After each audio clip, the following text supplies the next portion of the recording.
Uno de los aspectos esenciales del adicto es que éste es depresivo.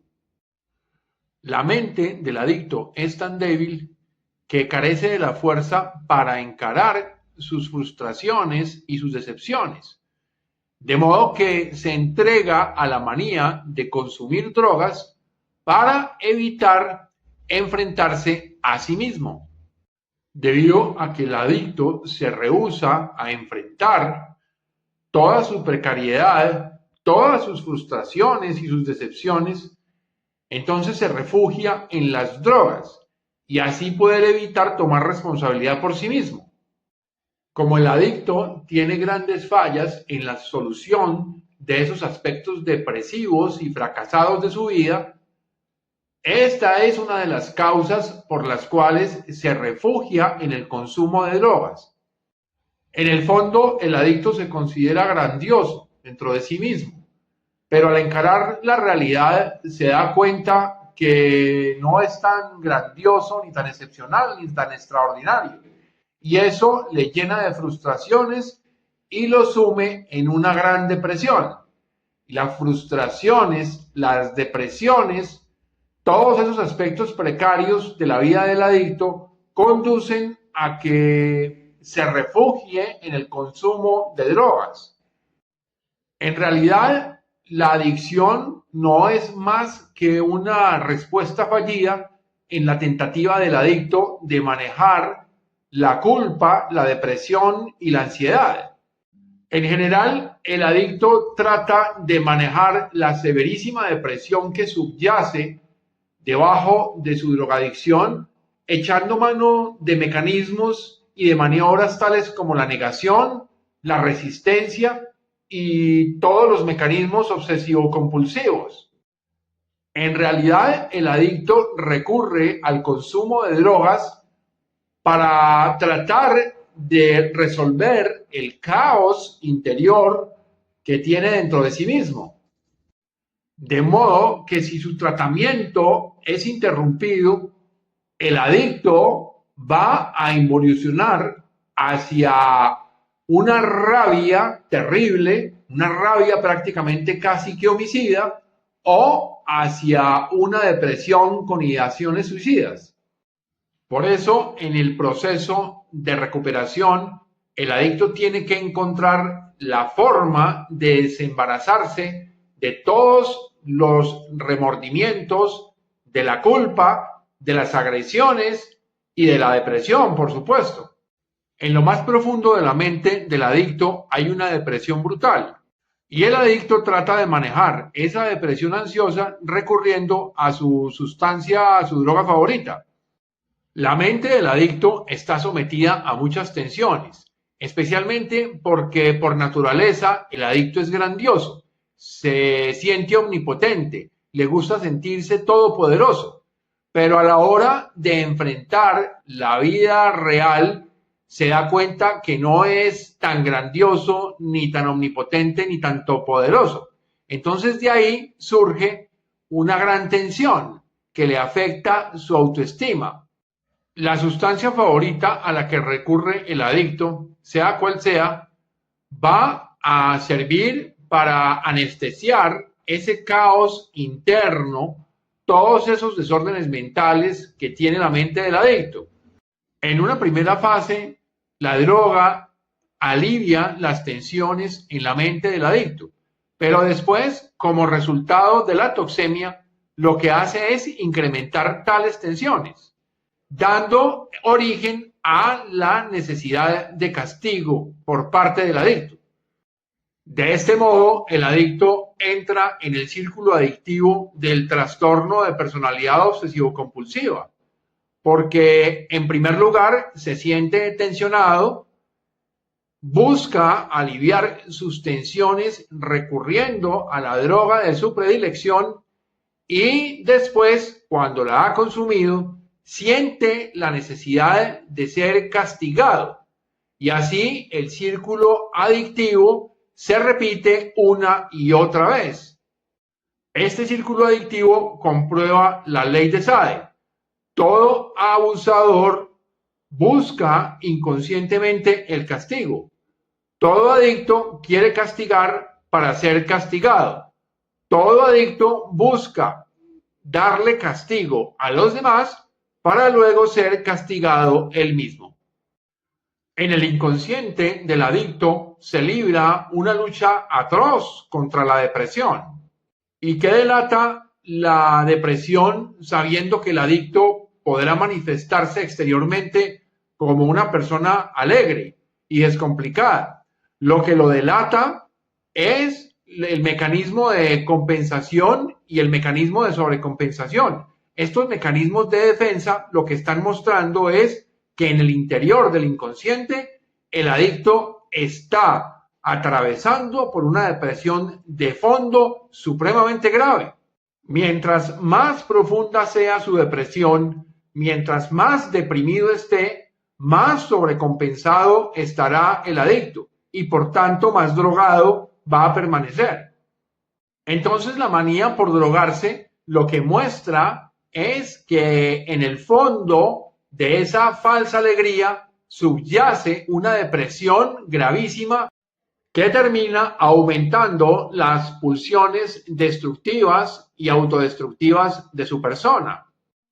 Y cuando esos elementos depresivos que hay en la mente del adicto quedan atrapados por la negación, se dispara una agresividad colosal que puede poner en peligro a las personas que están conviviendo con él, a las relaciones que sostiene de manera cotidiana, o inclusive esa agresividad puede dirigirla contra sí mismo. Sabemos que el inconsciente se alimenta de las experiencias de la vida, que luego van a manifestarse en la mente del adicto. ¿Y cómo se manifiestan esas experiencias? Pues como síntoma. El síntoma más evidente es el consumo de drogas, pero también ese consumo de drogas es un síntoma a su vez de la gran melancolía, de la profundísima depresión, del abatimiento extremo que hay bajo la corriente de la conciencia del adicto. El adicto se hace amante de la muerte porque bajo su conciencia corre un río de dolor, de angustia existencial y de padecimientos inconscientes. Ese exceso de melancolía está considerado en los manuales de psiquiatría como una depresión mayor. La melancolía desbordada le produce un bajonazo en la autoestima al adicto. Prácticamente sufre una gran carencia de amor propio, que se traduce en una cantidad inmensa de reproches y de autorreproches que solamente son la manifestación de esa necesidad inconsciente de ser castigado. Eso lleva a que el adicto se convierta en un amante de la muerte. Ahora bien, ¿cuál es la causa que dio origen a la depresión en el adicto? La respuesta está en el proceso de identificación con una persona que era esencial para el adicto y que no pudo ser introyectada dentro de su mente. De modo que lo que el adicto hace es representar, sustituir o simbolizar la imagen de esa persona por medio de la droga. Dicho de otro modo, lo que el adicto hace es buscar en la droga el amor que esa persona fundamental no le dio. El adicto falló en su proceso de identificación porque no pudo interiorizar la imagen de sus padres, de modo que no experimentó el apego profundo hacia ellos, sustituyendo ese amor y ese apego profundo con su droga favorita.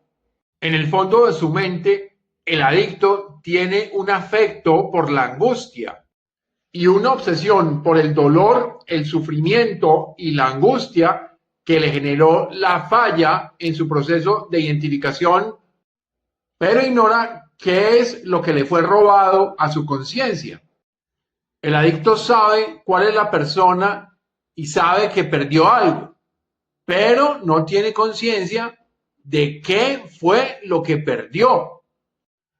El adicto sabe que existe una carencia en la estructura de su mente, en la que surge un proceso de desengaño con la persona que tenía su proceso de identificación.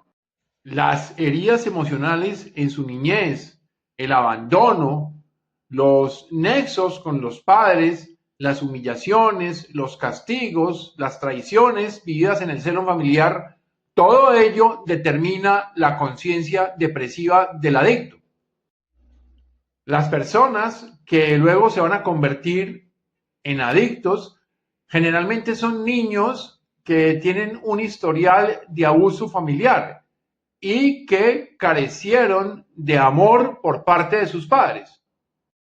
Esos niños que han vivido en un ambiente depresivo van a aguardar de manera latente hasta que se rompa un eslabón en la cadena de significantes ya en la época de la adolescencia o de su primera juventud, lo cual propiciará el estallido adictivo. Como el yo del adicto está debilitado y carece de fuerzas para enfrentar la depresión, entonces lo que hace es acudir a manías obsesivo-compulsivas con el fin de manejar esa depresión. Esta es una de las causas por las cuales el adicto se vuelca hacia el exterior para tratar de manejar con objetos, con cosas, con personas, con el mundo exterior, lo que es incapaz de manejar en su interior. El adicto buscará así en el exterior todo lo que le hace falta y sostendrá una relación de dependencia adictiva con aquella persona, aquel comportamiento, aquella sustancia que le entregue lo que a él le hace falta. El yo de los adictos es tan débil que prácticamente buscarán un sostén externo, y es por esto que encontramos que muchos adictos también se vuelcan hacia las ideologías, ya sean políticas o religiosas o intelectuales, con el fin de sostener artificiosamente su ego. En el fondo, el yo del adicto es tan débil que requiere de un soporte externo que le dé estabilidad. Y la droga es ese objeto externo que los adictos interiorizan con el fin de darle sentido a su existencia. Esta característica muestra cuán trastornada está la mente del adicto, que le confiere a su droga cualidades benéficas, mágicas y amorosas, y convierte al adicto en un viejo de 70 o de 80 años con una mentalidad pueril, prácticamente sujeto a un trastorno de personalidad permeado por el infantilismo. La adicción a las drogas también es una tentativa, fallida por supuesto, de controlar los ataques sádicos relacionados con la paranoia. Muchos adictos comienzan a usar drogas como consecuencia de la ansiedad producida por los delirios de persecución, porque en realidad una de las fuentes del malestar de los adictos estriba en su insuficiencia para manejar la ansiedad. En muchos casos, la ansiedad se dispara tanto que llega a convertirse en verdaderos ataques de pánico. Y todas esas ansiedades que se precipitan en la mente del adicto tienen que ser tratadas para evitar que involucionen hacia una psicosis latente.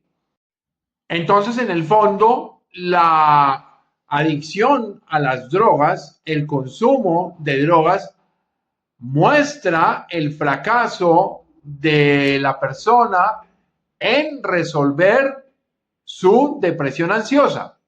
El adicto ha fracasado en la solución de sus decepciones, de todas las amenazas que percibe por parte del conglomerado social, al cual le tiene fobia, porque le genera muchísima angustia, y por eso se encuentra repleto de miedo, de angustia, de desazón con respecto a su desempeño en la sociedad.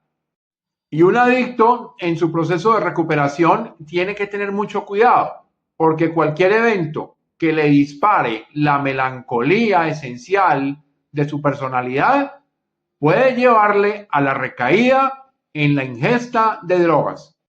También hay que decir que la depresión tiene un carácter grave, porque al debilitar su yo, le resta fuerza, le resta carácter, le resta la energía necesaria para vencer la esclavitud.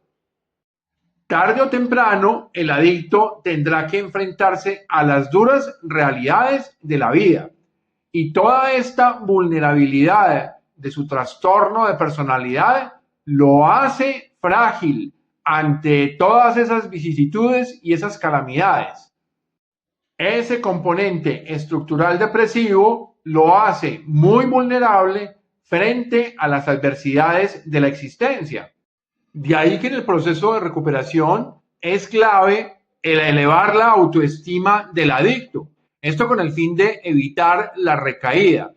Y también es clave el aprender a manejar estados mentales concretos, como por ejemplo la ira, la soledad, el aburrimiento, la ansiedad, la depresión, todos esos estados mentales que pueden ser considerados de altísimo riesgo o como factores detonantes.